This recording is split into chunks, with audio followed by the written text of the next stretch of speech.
Hello everyone, Kaibora here, and I will be bringing you another video. This one is going to be geared toward some accessories that you can bring on your character in a raid. There's going to be 3 items that I feel are crucial to bring into every raid.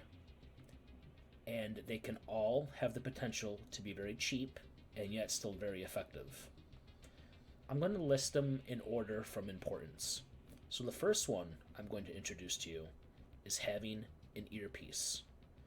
This is important because headsets amplify low-level sounds such as footsteps, while at the same time suppressing impulse noises like gunshots or grenades. And the reason why this is crucial is because it gives you an advantage in hearing. Now,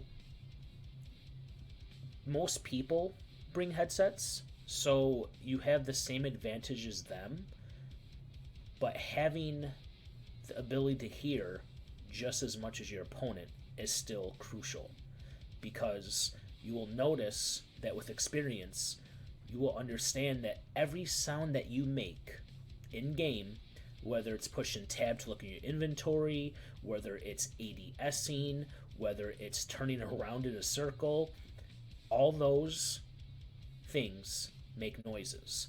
And if you can hear them, and your opponent is close enough to you, they can hear them as well. And you would be surprised at how far away they can still hear it. So it's important to be able to hear as much as your opponent can hear.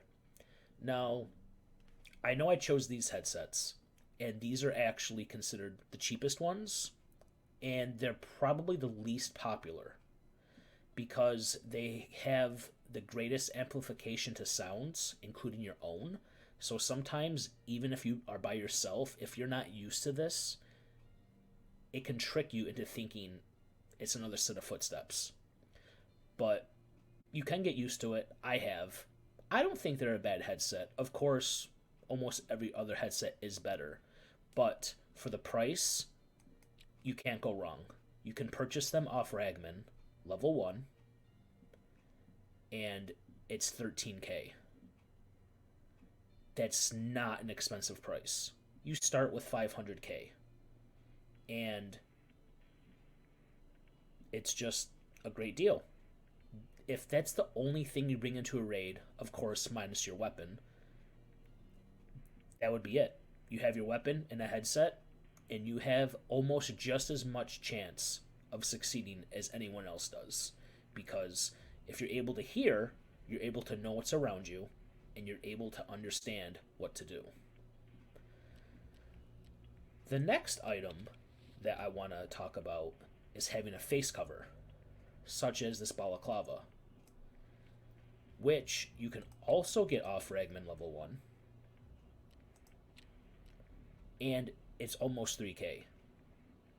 This is not as necessary as a headset, but because of how cheap it is a very good item to pick up because it serves one purpose. That is to cover the brightness of your face. It's mostly beneficial in darker areas, like depending on the map, if it's factory, you're inside the entire time, so it's perfect for factory. And if you're ever inside a building like customs, shoreline, interchange, almost every place has a building. And it still helps with outside because someone will see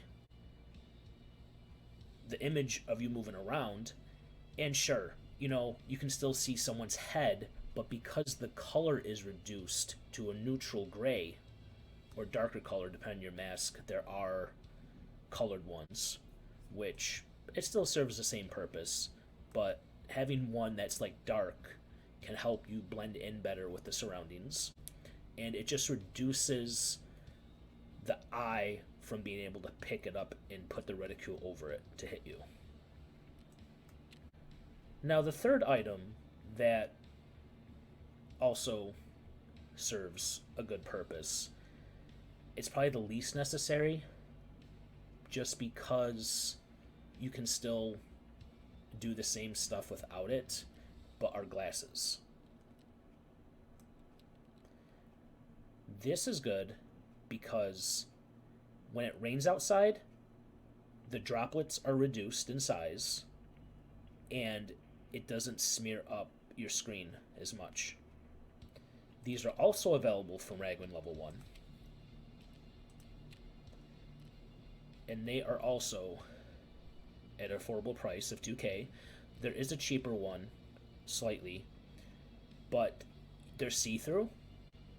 It literally looks like you're wearing regular lens glasses for like seeing. But having these ones are better because, like the face mask, it covers the brightness of your face. In my opinion, I find these three accessories more crucial than wearing body armor or a helmet because, first off, they're very cheap. At least these two are. This one is alright. But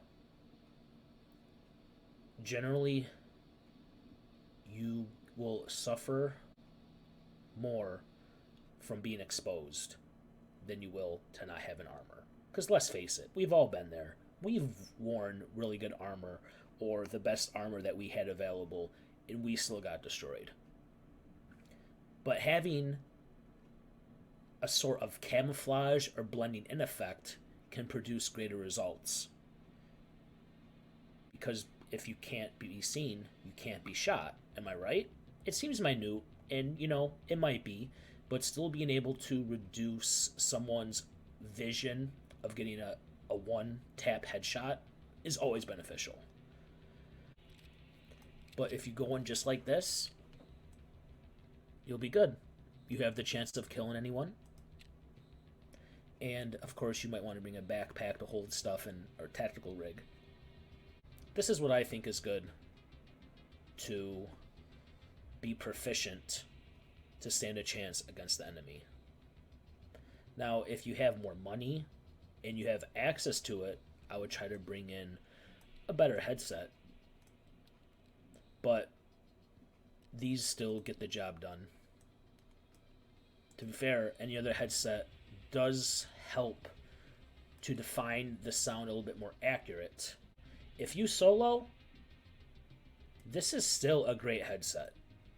Once you get used to being able to understand that it's your own footsteps that you're making, that you hear, you'll be okay with these. These are perfectly fine. They're very affordable, and they get the job done. And being able to hear something is better than not being able to hear. I know it can get rough to get used to it, but it's definitely better to listen with these than to be deaf without them. So that is just for accessories that you can equip on your character. Let's talk about 3 key items that are always important to bring that will increase your chances of living and succeeding in a gunfight. And these 3 items are going to be a grenade, a propofol, and painkillers. Now, I know some of you are thinking, well, propofol does remove pain, just like painkillers. Yes, but propofol also gives so much more with health regeneration, which is so crucial, and which is probably a reason when you get into a fight and you see that you do 435 body damage and you wonder why the opponent is still alive and he is the only person that you shot at. More than likely, they popped a health regenerative stimulant. Propofol is one. There's a couple others. But propofol is the longest lasting one, and it's relatively affordable. That's always good to use when you're about to get into a fight or after you get hit in a fight and you need to quickly heal, you can pop that mid fight and you'll start regenerating some health back. And you will notice that the outcomes will be so beneficial once you start regularly using Propital. But the price can get up there.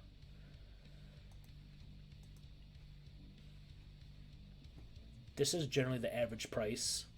17 to about 20k is the average, and it's worth it. But be mindful, make sure you manage your money. There's no reason to hoard or to sit on money. It's okay to spend it, but don't go broke spending. Now, in relation to talking about medication, this goes without saying, you're going to want to bring medications to stop heavy bleeding, to heal your health, to stop light bleeding. That should be, standard. Everyone should automatically be bringing those things. So I'm just adding on extra medical things that you should always bring, or at least try to, and get used to incorporating it into your playstyle. It's always great to bring extra painkillers. They recently changed how painkillers work, and the duration is only 80 seconds, but it's still valid. And they're very cheap. You can get them level 1 off Therapist, and it's just a little over 5k.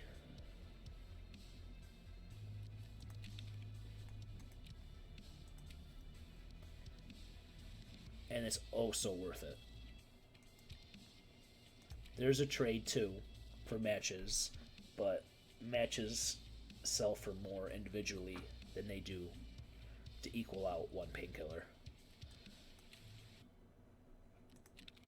The reason why this is so important is because if you are under the influence of a painkiller, you're numb to pain, obviously, but when you are on painkillers, your body staggers and stutters less when you get hit by bullets. So you can continue to move and you can continue to aim without being staggered, where your gun starts to raise in the air and you can't really focus or aim because your character is receiving pain. So he's jerking. But with the painkiller effects, you can focus more and you can keep your aim true. What I like to do is I'll actually regularly pop painkillers throughout a match. I pop them if I'm running to a new area, or if I feel like there might be someone there, I pre-pop them because it's so crucial to help in a fight without being staggered from the enemy shots. And this also goes with if you have a blacked out leg or a broken leg. Let's say you don't have a splint, then being under the influence of painkillers still allows you to move as if you did not have a blacked out leg or a broken leg. But if you sprint with a broken leg or blacked out leg, you will receive residual pain and damage throughout your body while doing this under painkillers. But the last item, which I kind of tricked you guys, because I know the first 3 items I listed from first to last. This one, I didn't actually label them in order because, Propital isn't necessarily any more important than painkillers, and it's not necessarily any more important than a grenade. But all 3 of these are equally important, and you should try to definitely bring them to every raid that you run. Sometimes anywhere from at least having 1 grenade is better than no grenades, because it serves so much purpose. So generally, you may not get a kill with a grenade, and that's okay. But having the grenade and throwing it can apply so much pressure to the enemy, and it can actually cause fear in them. So they might end up freezing up, or they might end up just staying there and not wanting to push, or they might end up just running away, and then you get a free easy shot. This goes for stun grenades too. You can bring these, even though they're less threatening. Just hearing the sound of a grenade being tossed is scary. And to me, that's the biggest use for them, is to actually not get a kill, but just to apply pressure and to try to put fear in your opponent. And for my third trio of important things to bring are going to be for the guns themselves. Now, the first one is having a silencer. This is so huge and a lot bigger than I even thought when I first started playing, because, they're decently expensive, and when you find them, it's always nice to sell them and get that, 20, 30, 40, sometimes 50K. And, who doesn't like making easy money? And sometimes the stats are not the greatest. You can suffer huge penalty to ergonomics, which is unfortunate, and sometimes it doesn't lower the recoil as much as other muzzle devices, but hiding the sound of your shots is so huge in this game. I've been in so many situations where I would shoot at someone, and let's say I whiffed, but I still have a sight on them, and they're looking around like they don't know where it came from. Like they're literally turning in circles, and they start to panic and run. Sometimes they run into a greater vision for me to spot them, and it's just funny that you can't tell a shot is coming from a silencer. It is worth it if you find them, for sure, and if you do have the money to spare, it is worth to invest in them. But again, do not go broke investing in this. It's not a necessity, but it's a very good component when trying to fight your enemy. The next one is having an optic. Yes, some guns have pretty decent iron sights. Like, in my opinion, I think the SKS guns have one of my favorite iron sights in the game, and I perform very well with those iron sights. But having some kind of optic, regardless if it's a 4x scope like this, where you can get a long range distance, or it's a holographic sight similar to this. This one is special because you can actually adjust the different frequencies of the range on it. So that's even more nifty. But on this note, keep the scope or sight relevant to the gun that you're using. The SKS is a single firing weapon. So having a longer range scope on it is more optimal than having, let's say, this scope on the AKMN here. It's not necessarily a horrible idea, but you're going to get more use and more effectiveness having this scope on the OPSKS. So just keep that in mind when you're choosing your optic. Make sure that it's something that you like and you're comfortable with. Like, some people, they don't like holographics. They just like red dots. And that's perfectly fine too. But I would definitely recommend having a sight over iron sights. It gives you a better chance of lining up your shot.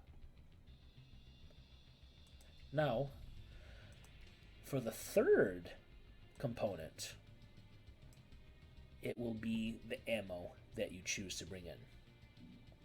You want to always try to use the best ammo that you have available, but that is still cost effective. So I'm going to bring this up now. This video is geared toward cost effectiveness as well, That's why I chose these cheap headsets, and that's why I'm describing as long as it doesn't make you go broke. You still want to be able to make profit. You don't want to go into a raid and consistently come out, breaking even or, not making a profit, obviously. So I just want to keep that in mind. So don't take this video and see like, oh, I got to get this ammo now because it's the best for this caliber. No, don't go broke at all. It's not worth it, and you'd be surprised that even having the baseline ammo is still good enough. So both these guns use 7.62 by 39. The only two ammos you really want to be using are 7.62 by 39 PS, which is so cheap and it's so good, and you have access to it from proper level 1. And it's hands down the best cheap ammo that you can get. It does enough to go through some decent armor, and it has some decent body damage. And it's cheap. 91 rubles a round. So keep that in mind. But it is true that 7.62 by 39 BP is profoundly better, but it can make your bank go broke. Because if you look, this is where it generally averages.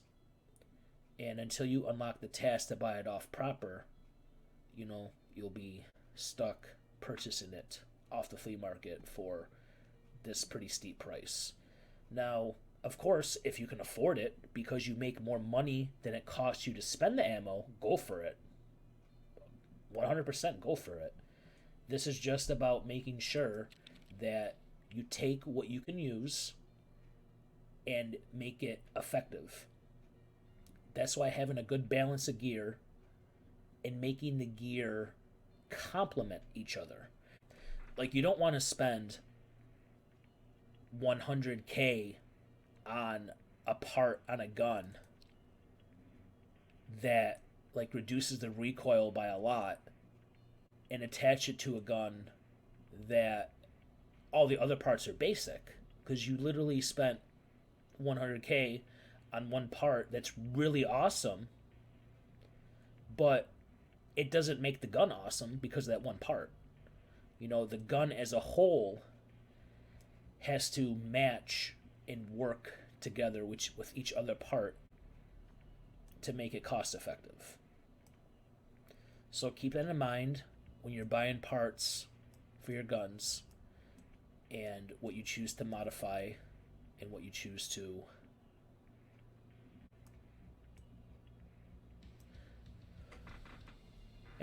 modify and what you choose to sell. Now, in regards to all those points that I've made, of course, because you want to bring armor and a rig, you don't want to bring this inside your armored rig, of course, but I hope you get the point where, everything I mentioned to get would be the base minimum that you need to be successful. Because you don't need armor to be successful.